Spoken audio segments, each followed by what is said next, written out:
Ya saudara, kita ketemu lagi ya. Nah saudara, ini berhubungan untuk penciptaan sudah selesai.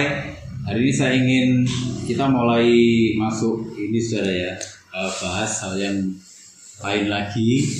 Saya ingin kita membahas soal Mazmur, tapi Mazmur ini temanya banyak saudara. Mazmur ini temanya banyak, ada yang tentang berkat dan kutuk gitu ya. Mazmur ini isinya tentang rupa-rupa ekspresi manusia sebenarnya. Ada yang suka cita, ada yang berduka cita, ada yang kecewa, ada yang kutukan, ada yang berkat, ada pengajaran, macam-macam temanya Mazmur ini saudara. Jadi kalau saudara ingin lihat ekspresi manusia saudara bisa baca kitab Mazmur. Saudara akan ketemu banyak ekspresi manusia. Bagaimana kadang-kadang orang juga berdoa, tapi berdoanya itu ada nada mengutuki gitu loh.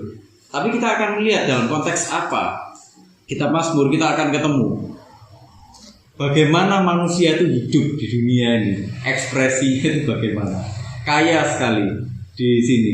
Itulah kenapa Alkitab itu terbuka sekali saudara. Apapun itu ada di Alkitab. Kita bahkan bisa melihat Daud yang terjerumus dalam dosa perzinahan itu dicatat dalam Alkitab saudara. Jadi Alkitab ini sangat jujur gitu ya. Tapi bukan berarti Alkitab membolehkan hal seperti itu saudara ya. Alkitab memberi satu warning. Ini loh, tokoh terkenal, tokoh yang besar itu juga mengalami kejatuhan. Ya, mengalami hal yang seperti itu. Kamu jangan seperti itu gitu ya. Jadi Alkitab ini jujur sekali, nggak ada yang ditutup-tutup ya.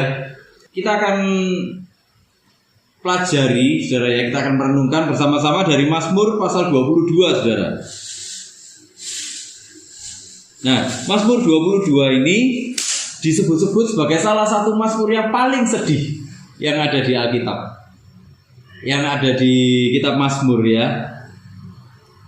Nah, nanti saya akan baca agak lompat-lompat ya saudara ya, karena ini ayatnya panjang sekali. Saya akan mulai dari ayat 1 sampai 11 dulu. Judul perikopnya, Allahku, mengapa kau tinggalkan aku? Untuk pemimpin biduan, menurut lagu Rusa di kala fajar, Mazmur Daud. Allahku, Allahku, mengapa engkau meninggalkan aku? Aku berseru tetapi engkau tetap jauh dan tidak menolong aku. Allahku, aku berseru-seru pada waktu siang tetapi engkau tidak menjawab, dan pada waktu malam tetapi tidak juga aku tenang. Padahal engkaulah yang kudus yang bersemayam di atas puji-pujian orang Israel. Kepadamu nenek moyang kami percaya. Mereka percaya dan engkau meluputkan mereka. Kepadamu mereka berseru-seru dan mereka terluput. Kepadamu mereka percaya dan mereka tidak mendapat malu.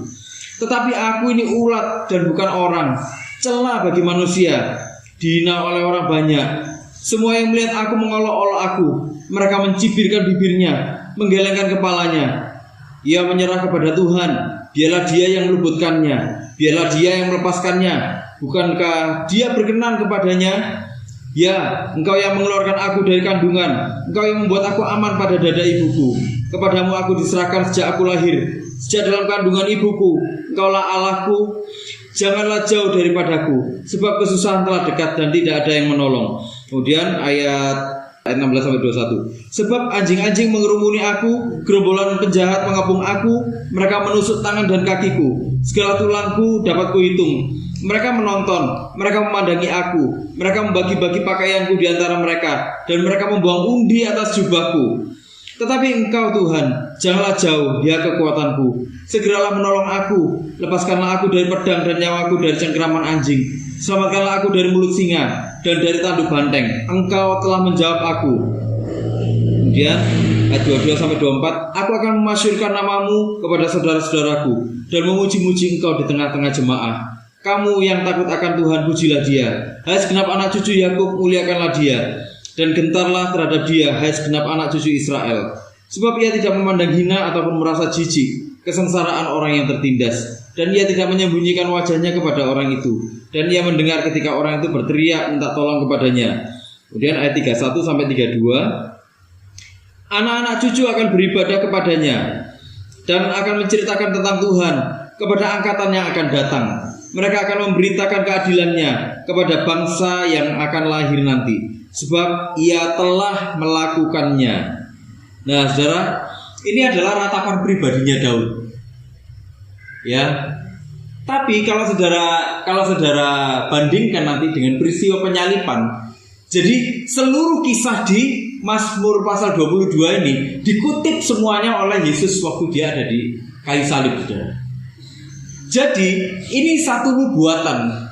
Ini juga satu nubuatan tentang peristiwanya Yesus nanti waktu Yesus ada di kayu salib. Betapa sedihnya Yesus waktu itu, saudara.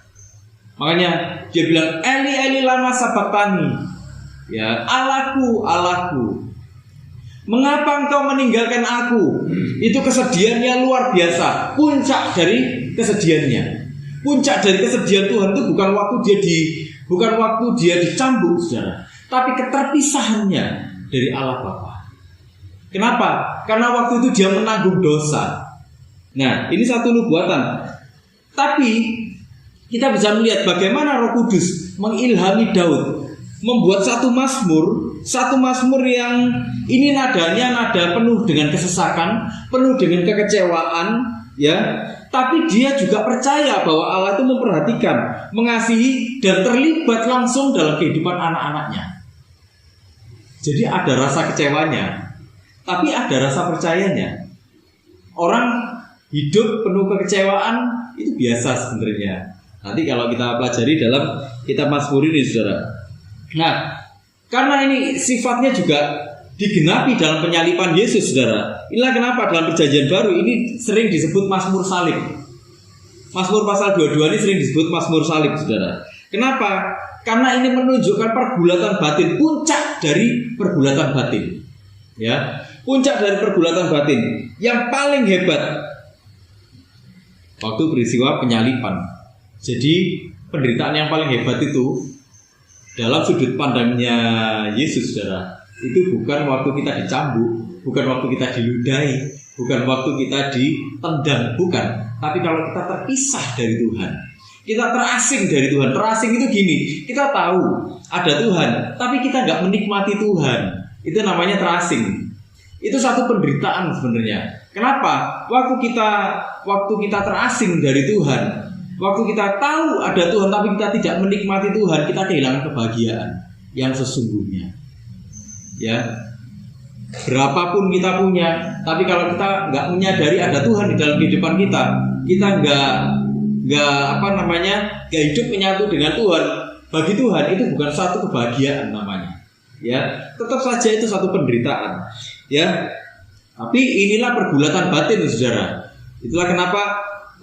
Karena ini juga dikutip sama Tuhan, makanya dalam perjanjian baru sering disebut Mazmur salib. Kalau kita nanti lihat di peristiwa penyalipan, ya ada di sini semuanya, saudara. Ada di sini bagaimana bergulatnya Yesus. Nah, saudara, Mazmur ini kan Mazmur ratapan. Mazmur ratapan itu tujuannya apa? Pentingnya apa? Mazmur ratapan itu pentingnya gini, saudara. Mazmur ratapan itu mengatasi konflik iman di dalam dirinya manusia. Kita ini kan hidup menghadapi realita, benar nggak, saudara? Siapa yang nggak pernah kehilangan di sini? Semua pernah kehilangan, kan? Entah itu kehilangan materi, kehilangan kesempatan, kehilangan orang-orang yang kita sayangi, yang kita cintai, benar nggak, saudara? Semua itu kita hadapi, kan, dalam kehidupan ini. Nah, di situ waktu kita menghadapi hal-hal seperti itu, kita sering mempertanyakan Tuhan, benar nggak? Ya, saya kadang kalau waktu konseling atau dampingi orang di rumah sakit, saudara, ya, pernah saya dampingi orang di rumah sakit itu, atau orang yang meninggal, gitu ya, keluarga yang meninggal, gitu ya. Saya kalau kadang kunjungi gitu, selalu pertanyaannya gini, kenapa Tuhan membiarkan ini semua? Kalau mereka waktu itu masih belum masih ada di dalam duka cita. Kenapa kok Tuhan mengizinkan ini semua? Kenapa kok Tuhan nggak menyembuhkan? Kenapa kok Tuhan ngasih entah itu pasangan, entah itu orang tua? Kenapa kok dikasih penyakit seperti itu? Kenapa kok dikasih beban yang seperti itu? Atau kalau menselingi orang yang lagi ngalami masalah-masalah di dalam keluarganya atau dalam kehidupannya sehari-hari, dalam pekerjaannya, dia bergumul dengan hebat. Kenapa kok Tuhan mengizinkan ini terjadi? Ya kan? Kenapa? Bahkan itu terjadi pada orang-orang yang saleh hidupnya. Orang-orang yang hidupnya itu alim, orang-orang yang hidupnya itu benar jalannya. Kenapa? Ya kan?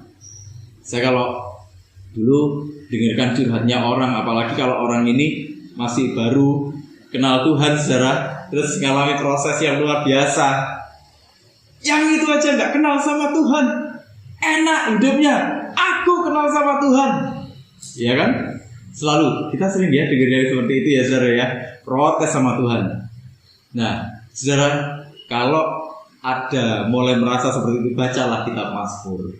Kitab Mazmur banyak sekali yang seperti ini, saudara. Ini namanya Mazmur Ratapan. Nah, Mazmur Ratapan itu mengatasi konflik iman. Konflik iman di dalam diri kita. Kenapa? Supaya konfliknya itu tetap terkontrol, saudara. Kita bisa kecewa. Kita bisa kecewa, kita bisa sakit hati. Bahkan kita bisa sakit hati dengan Tuhan. Suatu ketika kita sakit hati dengan Tuhan. Ya benar gak? Kadang-kadang kan seperti itu kan, saudara. Sampai 1 bulan, 2 bulan kadang-kadang. Ya, kenapa engkau biarkan ini terjadi? Gondok kadang ada yang bertahun-tahun. Tapi kitab Mazmur Ratapan itu membuat semuanya itu tetap ada di dalam kontrol. Jadi kita mungkin marah kepada Tuhan, tapi marahnya nggak terlalu dalam, nggak mendalam.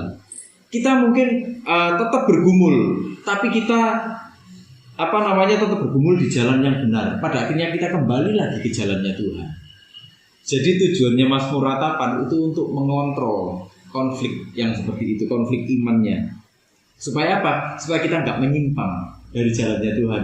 Hebat ya saudara ya. Bagaimana mendalamnya Alkitab ini. Kalau kita renungkan betul-betul, ternyata semua jawabannya ada di sini, saudara. Itulah kenapa kalaupun kita stres, Alkitab menyadari kok kita stres. Tuhan menyadari kita stres dan jawabannya ada di sini semua. Kalau kita mengizinkan firman Tuhan menguasai hidup kita nggak akan jatuh sampai ke jurang depresi, saudara. Kenapa? Karena semuanya dikontrol dengan kebenaran firman Tuhan. Ya, itu luar biasanya ya. Nah, saya akan langsung masuk, saudara. Dimulai dari ayat yang pertama. Waktu dibilang, Allahku, Allahku, mengapa engkau meninggalkan aku? Aku berseru tetapi engkau tetap jauh dan tidak menolong aku. Allahku, aku berseru-seru pada waktu siang tetapi engkau tidak menjawab, dan pada waktu malam tetapi tidak juga aku tenang. Katanya gitu. Pertanyaannya, mengapa? Mengapa? Pertanyaan mengapa itu suatu pertanyaan yang penting, saudara. Kenapa?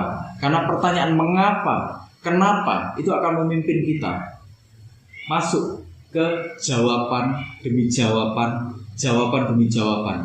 Yang pada akhirnya, kalau kita ada di jalur yang tepat, kita akan ketemu esensinya apa. Semua pertanyaan di dunia, kalau kita mau mencari esensi dari sesuatu, pertanyaannya selalu dimulai dari kenapa? Kenapa saudara percaya sama Tuhan?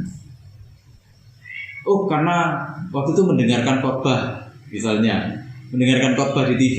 Kenapa khotbah di TV itu menyentuh hati saudara? Oh, karena khotbahnya itu menjawab. Kenapa kok itu menjawab? Ya kan? Jadi pertanyaan kenapa itu akan memimpin kepada jawaban-jawaban selanjutnya. Supaya apa? Supaya kita menemukan esensi dari apa yang kita pertanyakan. Allahku, Allahku, mengapa engkau meninggalkan aku? Dia cari jawaban. Sebenarnya kalau saudara lihat dari seluruh kitab Mazmur ini nanti, dia nggak dapat jawaban. Sementara kita orang-orang yang kita katanya orang-orang Kristen ya saudara, kalau kita datang ke gereja, kadang-kadang kita diberikan pasti ada jawabannya nanti, pasti ada jawabannya, tapi ada satu titik, ya saudara, ada satu titik, semuanya itu tetap misteri. Saudara tahu apa yang terjadi pada Ayub? Sampai di titik terakhir Ayub dipulihkan, Ayub gak tahu kenapa dia dibegitukan. Semuanya itu tetap misteri bagi Ayub. Ada titik-titik. Semuanya itu tetap rahasia ilahi, saudara. tetap misteri ilahi. Kita cuma menjalani kehidupan ini dengan ada di jalan yang benar. Kenapa Tuhan? Kenapa Tuhan? Kenapa Tuhan? Satu jawaban yang saya yakin pasti adalah bahwa semuanya itu akan mendatangkan kemuliaan Tuhan melalui hidup kita pada akhirnya. Ya. Nah, pertanyaan ini, tapi pertanyaan kenapanya ini pertanyaannya bernada kecewa dia sebenarnya. Dia lagi kecewa berat. Allahku, Allahku, kenapa engkau meninggalkan aku? Kenapa? Apa sebabnya engkau meninggalkan aku? Dan nanti kalau engkau meninggalkan aku, apa akibatnya buat hidupku? Dia mulai mempertanyakan. Saudara, meninggalkan itu gini, bahasa Ibraninya itu asap. Ini bukan bukan film loh, saudara. Asap itu gini, asap itu menelantarkan. Jadi dia bukan cuma sekedar meninggalkan. Meninggalkan kalau jelas nggak apa-apa, saudara. Tapi pemazmur Daud, dia merasa ditelantarkan oleh Tuhan dalam pergumulannya yang tidak terjawab itu. Dia merasa dia ditelantarkan oleh Tuhan. Kenapa engkau menelantarkan aku, Tuhan? Menelantarkan itu seperti apa, saudara? Menelantarkan itu digeletakno, gitu loh, saudara. Kalau orang Surabaya bilang ya, dikelelerno. Iya kan? Sudah, pokoknya dikelelerno gimana gitu, terus ditinggal pergi. Sudah, seolah itu gak jelas.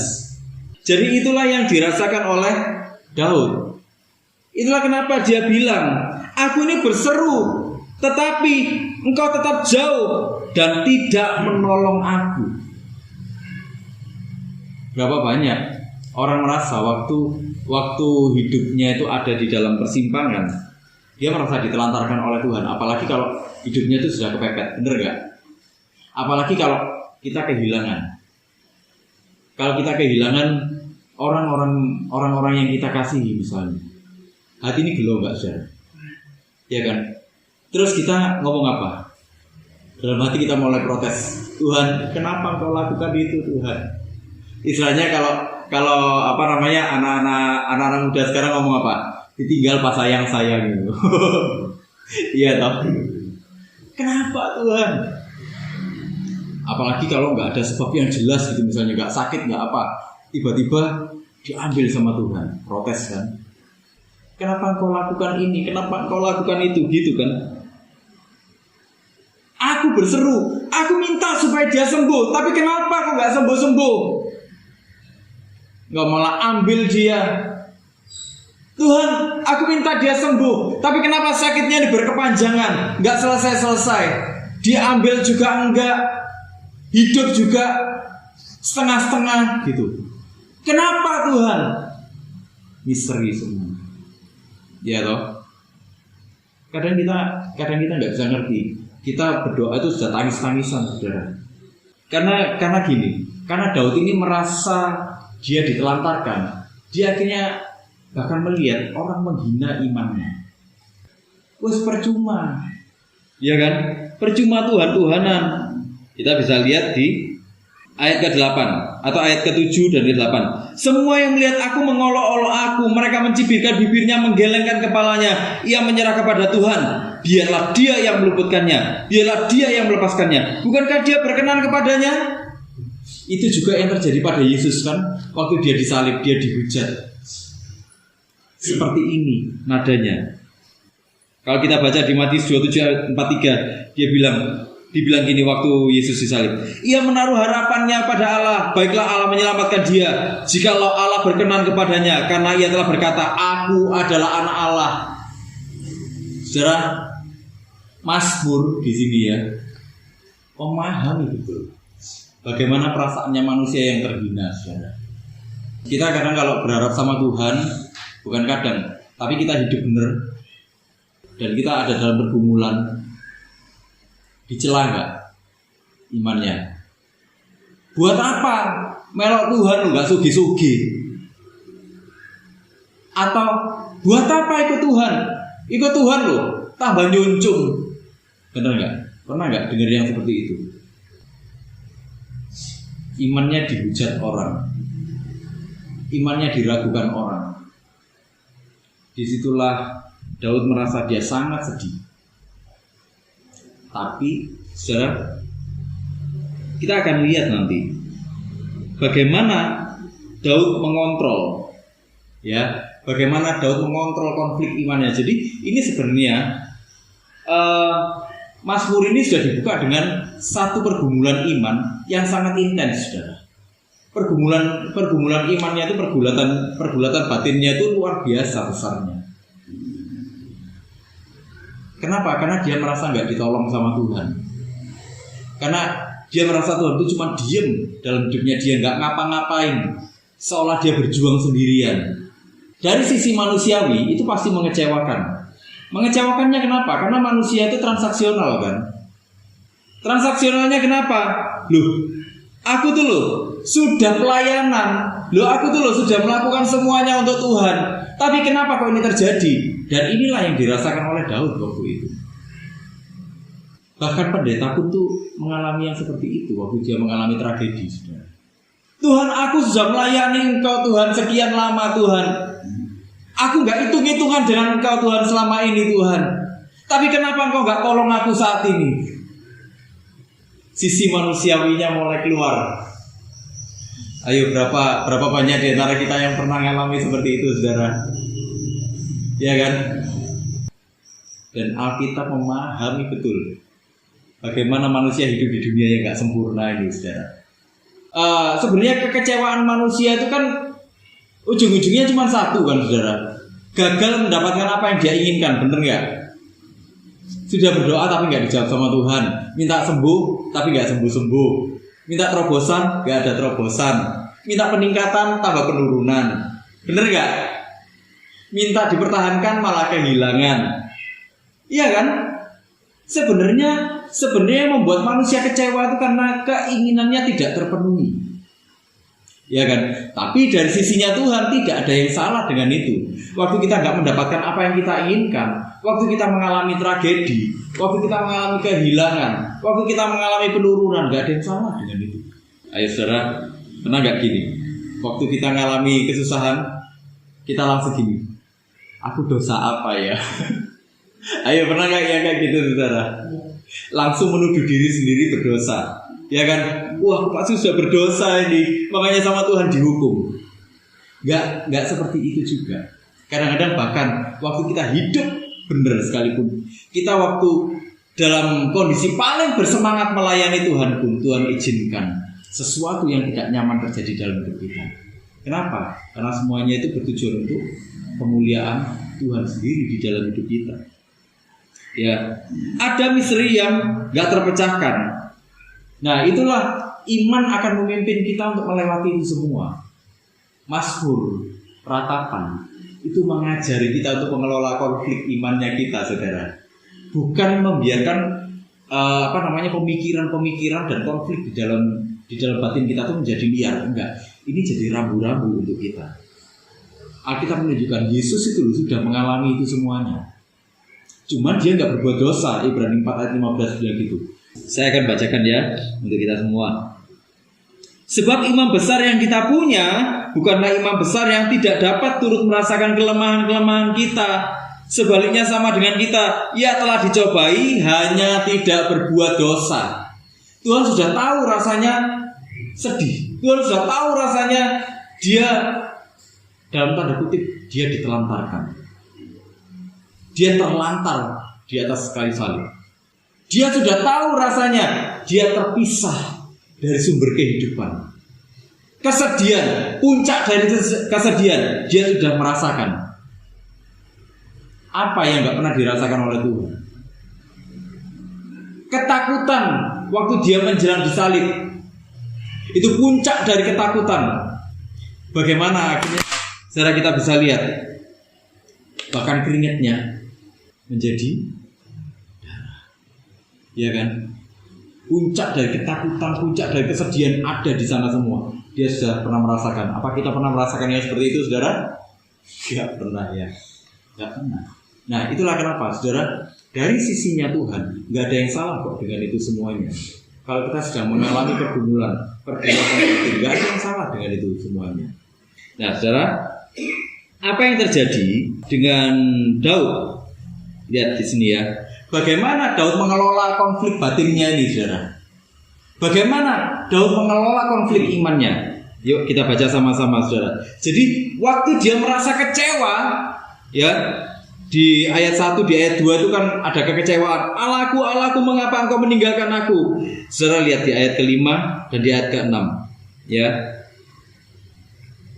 Begitu dia ngomong, Allahku, Allahku, mengapa engkau meninggalkan aku? Aku berseru tetapi engkau tetap jauh dan tidak menolong aku. Ayat ke-5 dibilang gini, kepadamu nenek moyang kami percaya, mereka percaya dan engkau meluputkan mereka. Kepadamu mereka berseru-seru dan mereka terluput. Kepadamu mereka percaya dan mereka tidak mendapat malu. Waktu di ayat 6 dibilang gini, tetapi aku ini ulat. Dia mengungkapkan penderitaannya lagi. Tetapi aku ini ulat dan bukan orang, celah bagi manusia, dihina oleh orang banyak, dan seterusnya. Apa yang terjadi? Di ayat ke-9 atau ayat ke-10 dan 11, kepadamu aku diserahkan sejak aku lahir, sejak dalam kandungan ibuku. Engkaulah Allahku, janganlah jauh daripadaku, sebab kesusahan telah dekat. Kemudian di ayat ke-16, waktu dia mengeluh lagi, sebab anjing-anjing mengerumuni aku, gerombolan penjahat mengepung aku, dan seterusnya. Apa yang terjadi? Di ayat ke-19 sampai 21, tetapi engkau Tuhan, janganlah jauh, ya kekuatanku, segeralah menolong aku, lepaskanlah aku daripada pedang dan nyawaku dari cengkeraman anjing, selamatkanlah aku dari mulut singa dan dari tanduk banteng. Engkau telah menjawab aku. Jadi, saudara, bagaimana Daud mengelola konflik di dalam batin? Waktu konflik itu memuncak, saudara. Waktu konflik karena penderitaannya itu memuncak, dia segera menyelipkan pengharapannya kepada Tuhan. Ada ungkapan penderitaan lagi, satu konflik batin lagi, dia masukkan lagi satu pengharapan kepada Tuhan. Dia mengingat-ingat lagi apa yang Tuhan sudah lakukan di dalam kehidupannya. Waktu dia ada konflik batin lagi, dimasukkanlah lagi sama Daud satu pengharapan lagi kepada Tuhan, satu iman lagi kepada Tuhan. Dan itu menolongnya untuk mengontrol konflik di dalam imannya. Kita manusia ini gak mungkin saudara lepas dari konflik iman.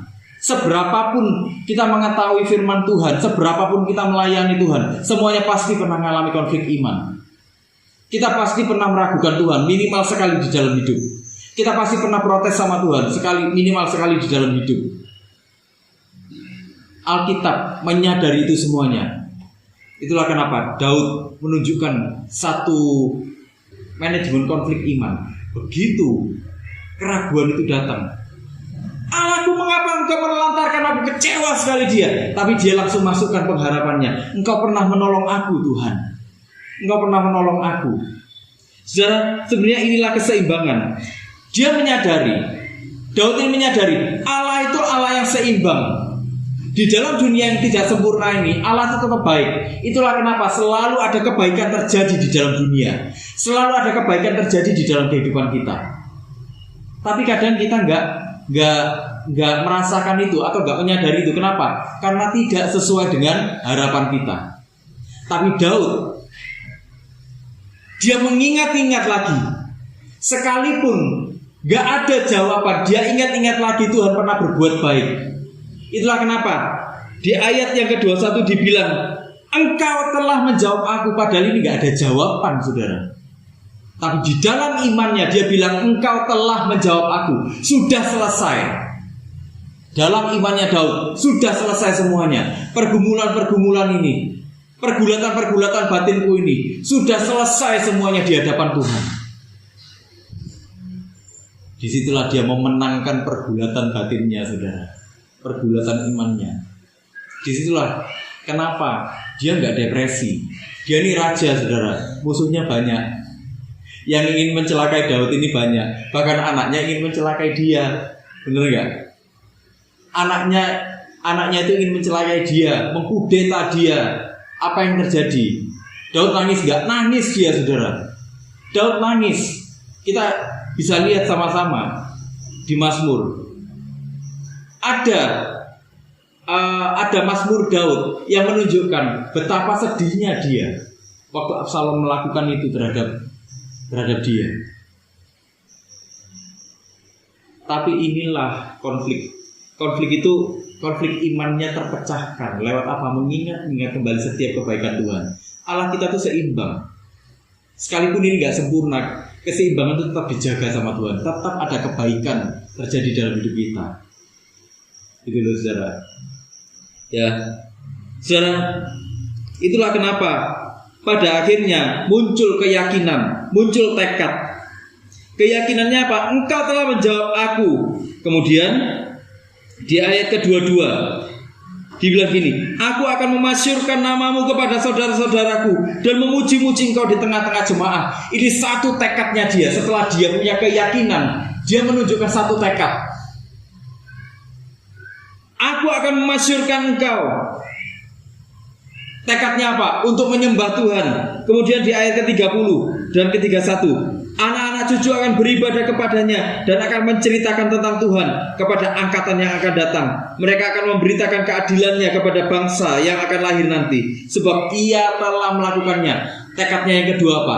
Aku akan hidup bagi Tuhan, sekalipun pergumulanku tidak terjawab, sekalipun semuanya yang terjadi ini tetap misteri. Aku gak ngerti kapan berakhirnya. Aku seolah-olah ditelantarkan, tapi pada akhirnya dia menyadari, oh Tuhan gak pernah menelantarkan aku kok. Selalu ada kebaikan terjadi di dalam hidupku. Saudara, kalau kita mulai ada pikiran-pikiran yang mengintimidasi kita, atau pikiran-pikiran yang dalam tanda kutip menarik kita, menarik bagi kita untuk mulai mempertanyakan Tuhan, untuk mulai dalam tanda kutip kita menghujat Tuhan. Saudara, ayo ingat-ingat lagi apa sih yang Tuhan sudah lakukan di dalam hidup kita, saudara. Itu konflik batin seperti ini sesuatu yang normal, saudara. Yang nggak normal itu kalau dihidupi, kalau kita hidup di dalamnya, ya semua pasti terjadi. Tapi Alkitab menunjukkan caranya. Itulah kenapa orang Kristen nggak perlu depresi, stres, ya. Karena kita bisa stres, ya kan. Kehidupan ini kan nggak ada yang normal. Kehidupan ini kan nggak ada yang baik-baik saja. Nggak semuanya itu baik-baik saja. Pasti ada batu-batunya. Pasti ada yang nggak rata semuanya, ya kan. Stres itu biasa terjadi, tapi ada manajemennya. Sehingga kita nggak jadi orang-orang yang depresi. Ya, kita bahkan bisa menguatkan orang lain supaya nggak depresi. Gitu loh, saudara. Kita kalau tahu kebenaran seperti ini, bagaimana Alkitab menjawab semuanya dengan indah, saudara. Bukan cuma dengan indah, tapi Alkitab menjawab semuanya dengan realistis. Alkitab menjawab semuanya dengan realistis. Kalau kita bisa menyadari ini, saudara, apa yang terjadi? Hidup kita penuh kebahagiaan kok. Kita mungkin tertekan, iya, tapi kita nggak akan sampai depresi. Kenapa? Karena kita tahu Tuhan ada bersama-sama dengan kita. Ya. Dunia ini memang nggak sempurna, tapi Allah kita sempurna, saudara. Jadi kita nggak perlu menyerah dengan dunia yang tidak sempurna. Kita perlu menyerah dengan Allah yang sempurna. Kenapa? Karena rencananya pasti sempurna dan penyertaannya juga sempurna. Sekalipun dunia tidak sempurna. Itulah kenapa kita masih bisa terus merasakan kebaikan Tuhan. Saudara, satu contoh kecil. Saudara, waktu kita bisa keluar jalan-jalan gitu ya. Waktu kita bisa keluar jalan-jalan, mungkin itu bukan jalan-jalan yang mewah, tapi kita mulai bisa keluar jalan-jalan menikmati sesuatu. Senang gak hatinya, saudara? Senang ya? Itu kebaikan Tuhan bukan? Itu kebaikan Tuhan, saudara. Itu caranya Tuhan berbuat baik untuk hidup kita. Supaya apa? Supaya hidup kita gak depresi, saudara. Bayangkan, Tuhan memberikan kita kesempatan-kesempatan seperti itu. Supaya apa? Supaya kita bisa kuat menjalani hidup. Itulah penyertaan Tuhan. Jadi Tuhan itu penyertaannya indah, saudara. Itulah kenapa jangan menyerah dengan tidak sempurnaan dunia. Karena Tuhan kita itu sempurna, ya, saudara ya. Amin. Nah, itulah, saudara. Saya ingin garis bawahi gini. Apa yang terjadi pada Daud waktu dia punya tekad? Tekad itu kan satu keinginan yang kuat, saudara. Keinginannya sudah bulat. Dia ingin memuji Tuhan, dia juga ingin hidup bagi Tuhan. Kenapa? Karena dia menyadari sesuatu. Menyadari apa? Menyadari bahwa Tuhan berkarya di dalam hidupnya. Bahwa sekalipun, bahkan ketika dia sempat jatuh di dalam dosa, tapi Tuhan memberinya kesempatan untuk kembali. Waktu dia ada dalam posisi tertekan, Tuhan memberinya pernyataan. Tuhan menyatakan kasih-Nya itu dengan luar biasa di dalam hidupnya dia. Itulah kenapa dia menyadari bahwa tangan Tuhan terlibat di dalam hidupnya seutuhnya. Saudara, apapun yang terjadi dalam hidup kita hari ini, kalau kita merasa sedih mungkin, kita merasa kecewa, kita merasa ditinggal sama Tuhan, kita merasa ditelantarkan. Saudara, sebenarnya Tuhan tidak menelantarkan. Waktu kita mulai menyadari kebaikan Tuhan, kita akan melihat bahwa Tuhan itu terlibat di dalam seluruh sisi hidup kita, sampai hal-hal yang paling detail sekalipun. Itulah kenapa bahkan hal-hal yang paling sederhana pun itu bisa membuat hati kita tuh merasa senang. Sejarah Mazmur sudah menunjukkan kepada kita, Daud menunjukkan kepada kita betapa Allah itu terlibat, betapa Allah itu luar biasa, betapa kasih-Nya tidak pernah gagal dalam hidup kita. Kita mungkin sempat berpikir aneh-aneh, tapi itu wajar. Namanya kita manusia yang nggak maha tahu. Tapi jangan hidup di sana.